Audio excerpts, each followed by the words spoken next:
ಗೃಹ ಸಚಿವರನ್ನು ಭೇಟಿಯಾಗಿದ್ರಿ, ಹೌದು ಮನವಿ ಕೊಡ್ತೀನಿ ಅಂತ ಹೇಳಿದ್ದೆ. ಆಗ್ರಹ ಮಾಡಿದ್ರಿ?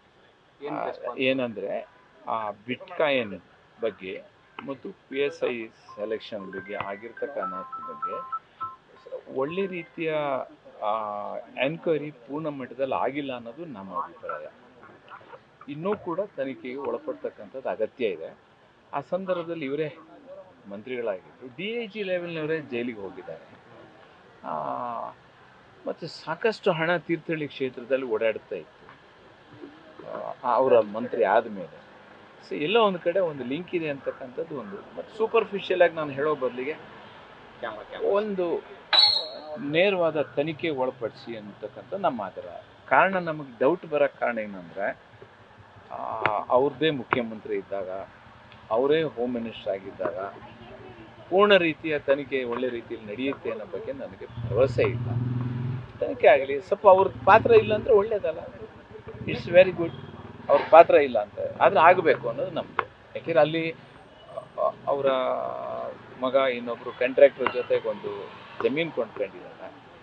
ಅದಕ್ಕೆ ಒಂದು ಸಪರೇಟ್ ಒಂದು 2 ಕೋಟಿ ರೂಪಾಯಿ ರಸ್ತೆ ಮಾಡಿಸಿದ್ದಾರೆ. ಅದು ನಮಗೆ ಬಂದ ಮಾಹಿತಿ ಪ್ರಕಾರ ಅದು ಸರ್ಕಾರಿ ಜಮೀನು ಅವೆಲ್ಲ ತನಿಖೆ ಆಗಲಿ. ನಿಮ್ಮ ದೂರಿಗೆ ಏನು ಪ್ರತಿಕ್ರಿಯೆ? ಪರಿಶೀಲನೆ ಮಾಡ್ತೀವಿ ಅಂತ ಹೇಳಿದ್ದಾರೆ. ವಿಶ್ವಾಸ ಇದೆಯಾ ಸರ್ ಮಾಡ್ತಾರೆ?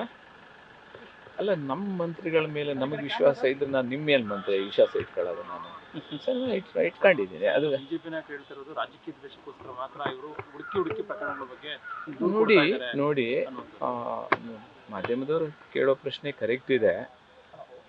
ದ್ವೇಷ ಅನ್ನೋ ಪದ ಹುಟ್ಟಿರೋದೇ BJP ಮತ್ತು ನಮ್ಮ RSSನ ಸಂಸ್ಕೃತಿಯಲ್ಲಿ. ದ್ವೇಷ ಅನ್ನೋದು ನಮ್ಮ ಹತ್ರ ಅದಿಲ್ಲ. ಬುದ್ಧ, ಗಾಂಧಿ, ಅಂಬೇಡ್ಕರ್, ಕಾಂಗ್ರೆಸ್ ಸಿದ್ಧಾಂತ ಎಲ್ಲವೂ ಕೂಡ ಈ ದೇಶದ ಎಲ್ಲ ಭಾಷೆಯ ಜನರನ್ನ, ಎಲ್ಲ ಜಾತಿಯ ಧರ್ಮದವರನ್ನ ಒಟ್ಟಾಗಿ ತೆಗೆದುಕೊಂಡು ಹೋಗಬೇಕು ಅಂತಕ್ಕಂಥ ಮನಸ್ಥಿತಿ ಇರೋದು. ದ್ವೇಷ ಯಾಕೆ ಸಾಧಿಸ್ಬೇಕು? ಅಗತ್ಯನೇ ಇಲ್ಲ. ಒಳ್ಳೆ ಎನ್ಕ್ವೈರಿ ಆಗಲಿ ಅನ್ನೋದು ನಮ್ಮ ಅಪೇಕ್ಷೆ.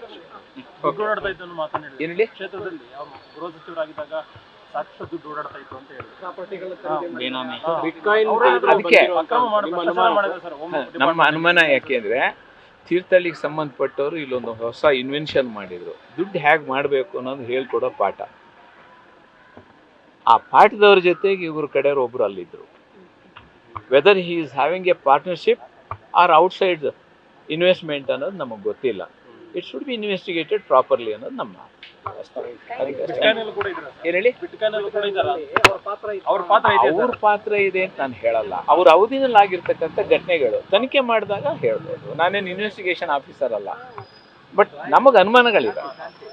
ಅನುಮಾನ ಇದೆ. ಯಾಕೆಂದರೆ ನಮ್ಮ ಚುನಾವಣೆಯಲ್ಲಿ ತೀರ್ಥಹಳ್ಳಿನಲ್ಲಿ ಅಂದಾಜು ಒಂದು 70 ಕೋಟಿ ರೂಪಾಯಿಯಷ್ಟು ಓಡಾಡಿದೆ ಹಣ.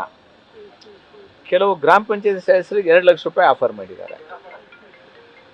ಆ ರೀತಿ ಹಣ ಬರ್ಬೇಕಾದ್ರೆ ಅರ್ನ್ಡ್ ಮನಿ ಬರೋಕ್ಕೆ ಸಾಧ್ಯ ಇಲ್ಲ. ಇದು ಯಾವಾಗ ಚುನಾವಣೆ ಸಮಯದಲ್ಲಿ ಓಡಾಡಿರೋ ಕಾರಣ ಚುನಾವಣೆ ಸಂದರ್ಭದಲ್ಲಿ ಪರ್ಚೇಸ್ ಈಗ ನಡೀತಾ ಇದೆ. ಆಗನೂ ನಡೆದಿದೆ, ಈಗಲೂ ನಡೀತಾ ಇದೆ.